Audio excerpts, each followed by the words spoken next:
to you by Sensodent K। अभी लेके आए सेंसोडेंट के। टूथ का करंट गॉन तो लाइफ का करंट ऑन। पहली सुर्खी, सुप्रीम कोर्ट से इलेक्टोरल बॉन्ड किसने लिया, किसने बनाया, इस पर जानकारी देने के लिए कोर्ट ने एसबीआई को 6 मार्च तक का वक्त दिया था। जानकारी 3 तारीख तक नहीं आई और अब 7 मार्च को एसोसिएशन फॉर डेमोक्रेटिक राइट्स यानी एडीआर ने एसबीआई के खिलाफ सुप्रीम कोर्ट में अवमानना की अर्जी दाखिल कर दी है। एडीआर की तरफ से पेश हुए प्रशांत भूषण अर्जी में कहा, एसबीआई ने 3 तारीख तक चुनाव आयोग को बॉन्ड्स की जानकारी नहीं दी और ये कोर्ट के आदेश की अवमानना है। इस मामले पर अगली सुनवाई 11 मार्च को हो सकती है।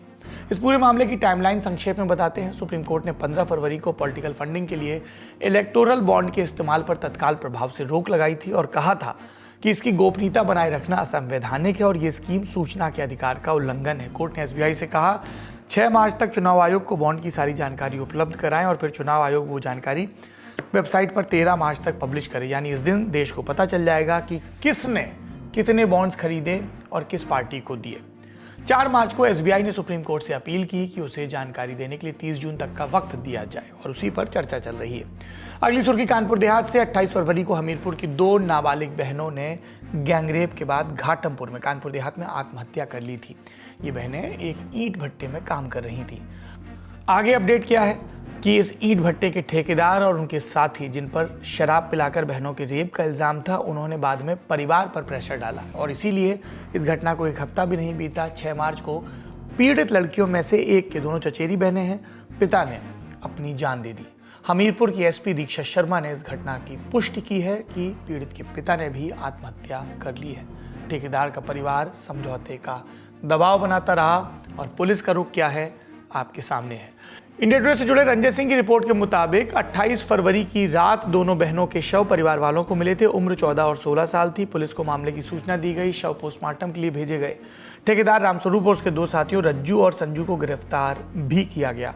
इस मसले पर अब राजनीति हो रही है और योगी आदित्यनाथ सरकार का ये दावा कि उनके राज में लॉ एंड ऑर्डर दुरुस्त रहता है, उस पर सवालिया निशान खड़े हो रहे हैं। कांग्रेस के पूर्व अध्यक्ष राहुल गांधी समेत सभी विपक्षी दलों ने निशाना साधा। अगली सुर्खी में कोर्ट कचहरी से जुड़े कुछ मामलों पर बात। दिल्ली के कथित शराब नीति घोटाले में दिल्ली के मुख्यमंत्री अरविंद केजरीवाल को राउज एवेन्यू कोर्ट ने समन भेजा है। ईडी की अर्जी पर कोर्ट ने केजरीवाल को 16 मार्च को पेश होने के लिए भी कहा। इससे पहले ईडी सीएम केजरीवाल को 8 समन भेज चुकी है और केजरीवाल ने इन सभी को मिस कर दिया, यानी पेश नहीं हुए, गैरकानूनी बताते रहे और इसके बाद ईडी कोर्ट गया। ईडी सिर्फ दिल्ली नहीं, यूपी में भी एक्शन में रहा। कानपुर में सपा विधायक इरफान सोलंकी और उनके रिश्तेदारों के घर 7 मार्च को रेड मारी।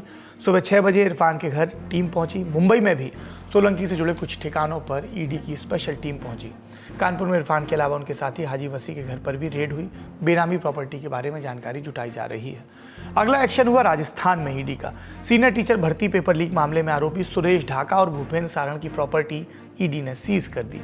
इन प्रॉपर्टी में सुरेश और भूपेंद्र का मकान, फ्लैट और फैक्ट्री शामिल हैं। ईडी काफी समय से सुरेश ढाका की तलाश में है। राजस्थान में 24 नवंबर 2022 को सीनियर टीचर भर्ती का पेपर होना था, पर परीक्षा शुरू होने से पहले ही पेपर लीक हुआ। पेपर फिर रद्द हुआ। ढाका और सारण पर आरोप है कि इन्होंने इस लीक को अंजाम दिया, यानी ये मास्टरमाइंड थे। अगली सुर्खी, देश के अलग अलग हिस्सों से लोकसभा चुनावों से जुड़ी हुई है। पहला अपडेट त्रिपुरा से। यहां मुख्य विपक्षी दल त्रिपुरा मोथा सत्तारूढ़ बीजेपी के साथ गठबंधन में आ गया है। त्रिपुरा मोथा के 2 विधायक अनिमेश देववर्मा और वृषकेतु देववर्मा ने मंत्री पद की शपथ भी ले ली। अनिमेश इससे पहले नेता प्रतिपक्ष थे। 60 विधानसभा सीटों वाले त्रिपुरा में त्रिपुरा मोथा के पास 13 और बीजेपी के पास 32 सीटें हैं। दूसरी सुर्खी, बंगाल से 7 मार्च को संदेशखाली में पीड़ित महिलाओं से मिलने जा रही बीजेपी की महिला नेताओं को पुलिस ने रोककर हिरासत में लिया। दूसरी तरफ मुख्यमंत्री ममता बनर्जी आज टीएमसी की महिला विंग की नेताओं के साथ एक पदयात्रा में निकली और यहां जनसभा को संबोधित करते हुए ममता ने बीजेपी को चुनौती दी और कहा कि बंगाल महिलाओं के लिए सबसे सुरक्षित है। जब मणिपुर में नग्न परेड हो रही थी तब बीजेपी वाले कहां थे? पिंटू बाबू इतना गुस्सा क्यों? ममता ने आगे यह भी बताया कि वो पिंटू बाबू का संबोधन बीजेपी के लिए कर रही थी। एक और अपडेट, कलकत्ता हाईकोर्ट के पूर्व जस्टिस अभिजीत गंगोपाध्याय बीजेपी में शामिल हो गए हैं। 5 मार्च को जज के तौर पर उन्होंने अपनी सेवाओं से इस्तीफा दिया था। पद पर रहते हुए ममता सरकार के भ्रष्टाचार से जुड़े कई मामलों पर उन्होंने सख्त कार्रवाई की थी। अनुमान लगाया जा रहा है कि वो बीजेपी की तरफ से लोकसभा का चुनाव लड़ सकते हैं। लोकसभा चुनाव की बात आई तो अब बंगाल से यूपी आते हैं, जहां बीजेपी की सहयोगी पार्टी ओम प्रकाश राजभर की पार्टी सुभाषपा ने घोसी लोकसभा सीट पर अपने उम्मीदवार की घोषणा कर दी है। ओपी राजभर के बेटे अरविंद राजभर यहां से लोकसभा का चुनाव लड़ेंगे। घोसी से अभी बीएसपी के अतुल राय सांसद हैं।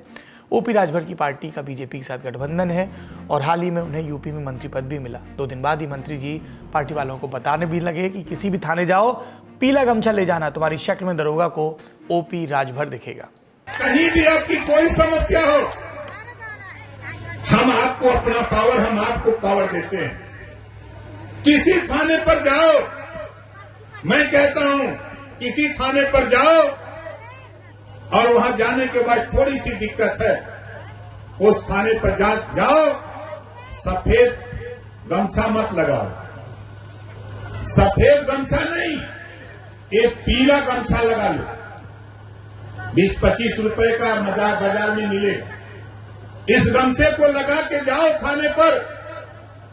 जब आप थाने पर जाओगे तो तेरी शकल में ओम प्रकाश राजभर दरोगा जी को नजर आएंगे।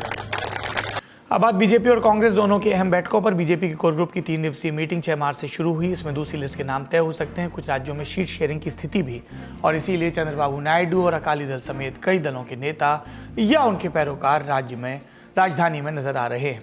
10 मार्च को बीजेपी की कार्य समिति की बैठक भी है। दूसरी तरफ कांग्रेस की चुनावी कार्य समिति की बैठक 7 मार्च की शाम को तय है।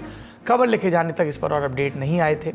इस बैठक में कांग्रेस की पहली लिस्ट के नाम बाहर हो सकते हैं। अनुमान लगाया जा रहा है कि वीकेंड तक लिस्ट जारी भी हो सकती है। कांग्रेस की बैठक से इतर राहुल गांधी की भारत जोड़ो यात्रा 7 मार्च को ये पहुंची राजस्थान के बांसवाड़ा में। यहां राहुल ने कांग्रेस के यूथ मैनिफेस्टो का ऐलान किया और 5 वादे किए। पहला, 30 लाख सरकारी पदों पर स्थायी नियुक्ति। दूसरा, हर ग्रेजुएट और डिप्लोमाधारी को 1 लाख रुपए सालाना का स्टाइपेंड और अप्रेंटिसशिप। तीसरा, पेपर लीक रोकने के लिए नया कानून। चौथा, जीआईजी वर्कर्स के लिए पेंशन और सोशल सिक्योरिटी। और 5वां, 5,000 करोड़ के राष्ट्रीय कोष से जिला स्तर पर युवाओं को स्टार्टअप का फंड। ये था आज का ललन टॉप शो, पर अभी खत्म नहीं हुआ है। जाने से पहले ये वीडियो देखिए। ये हौसले का वीडियो है और वीडियो से पहले एक शेर सुने जाइए। जिगर मुरादाबादी कह गए हैं, अपना जमाना आप बनाते हैं अहले दिल, हम वो नहीं कि जिनको जमाना बना गया।